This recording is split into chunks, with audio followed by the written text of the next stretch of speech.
5 حق قرآن کے ہیں۔ اگر ہم خلاصہ کریں قرآن اور حدیث میں جو نبی اکرم صلی اللہ علیہ وسلم قرآن کے حقوق بیان فرمائے، اس کا خلاصہ یہ ہے کہ 5 حق۔ پہلا حق یہ ہے کہ اس پر ایمان رکھا جائے۔ جو ایمان نہیں رکھتا وہ ظالم ہے، اس نے چھوڑا ہوا ہے قرآن۔ کیا ایمان؟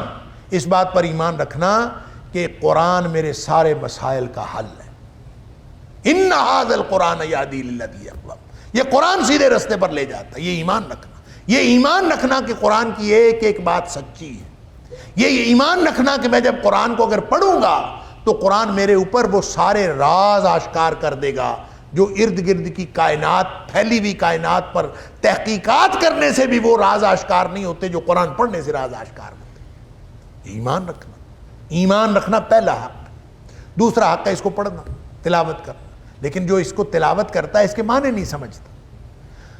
آج کل دیکھ لیں، اول تو ہم پڑھتے نہیں ہیں، پڑھتے ہیں تو بس ایک تلاوت ہے ناظرہ، اور دوسرا پھر بہت شوق کسی کو چڑھتا ہے وہ حفظ کر لیتا ہے، اپنے بچوں کو حفظ کرا لیں۔ اور یہ بھی ایک رواج کے طور پر ہے، اور اللہ تعالیٰ نیتوں کو جانتا ہے۔ حفظ کرنا بہت بڑی سعادت ہے، لیکن جس نے قرآن کو سمجھا نہیں اور ساری زندگی طوطے کی طرح پڑھتا رہا، اس کا مطلب ہے اس نے قرآن کو سمجھا نہیں، قرآن کا حق نہیں دیا۔ یہ بھی قرآن کو چھوڑنا ہے۔ اتخذوا ھذا القرآن مہجورا، تھا ان کے پاس قرآن۔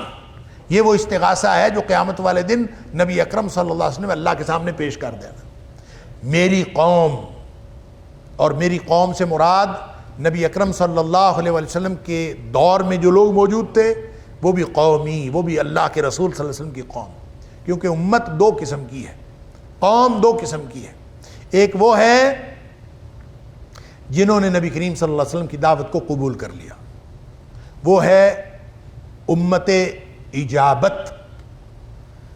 اور ایک قوم وہ ہے، اور ایک وہ امت ہے جنہوں نے دعوت قبول نہیں کی، یا ان کو دعوت نہیں پہنچی، یا ان کو پہنچا دینی چاہیے، وہ ہے امت دعوت۔ لہذا آپ اس کو زمانی اعتبار سے دیکھیں کہ جب نبی پاک صلی اللہ علیہ وسلم اس دنیا میں تشریف لے آئے تو اس کے بعد قیامت تک آنے والا ہر شخص نبی کریم صلی اللہ علیہ وسلم کی امت میں سے ہے، اور ان قومی کا مصداق ہے، چاہے یہودیوں میں سے ہو، چاہے نصارہ میں سے ہو، چاہے ماننے والوں میں سے، چاہے نہ ماننے والوں میں سے۔ وہ جنہوں نے مان لیا وہ امت اجابت ہے، جنہوں نے نہیں مانا وہ امت دعوت ہے۔ نبی کریم صلی اللہ علیہ وسلم خود تشریف فرما ہوتے تو ان تک دعوت وہ خود پہنچاتے۔ اب یہ امتیوں کا کام ہے، ہماری ڈیوٹی لگا گئے ہیں نبی کریم صلی اللہ علیہ وسلم۔ فَلْيُبَلِّغِ الشَّاهِدُ الْغَائِبَ، خطبہ حجۃ الوداع کے موقع پر آپ نے فرما دیا تھا کہ جو موجود ہیں یہ ان تک میرا دین پہنچا دیں جو موجود نہیں۔ اگر ہم نے نہیں پہنچایا امت دعوت تک تو پھر ہم ذمہ دار ہیں۔ اور جس کو قرآن پہنچ گیا، ذکر اذا جاءنی لقد اضلنی عن الذکر بعد اذ جاءنی، کہ اس نے مجھے ذکر آ جانے کے بعد بھی اس سے مجھے گمراہ کر دیا تھا۔ اگر کسی کے پاس پہنچ گیا ہے تو اس نے نہیں مانا تو اس سے بڑا ظالم اور کون ہوگا۔ اور اگر کسی نے پہنچایا نہیں، پہلا حق ایمان لانا، دوسرا حق پڑھنا، تلاوت کرنا، تیسرا حق سمجھنا، چوتھا حق عمل کرنا، اور 5واں حق آگے پہنچانا۔ یہ 5 حق قرآن کے ہم سب کے اوپر ہیں۔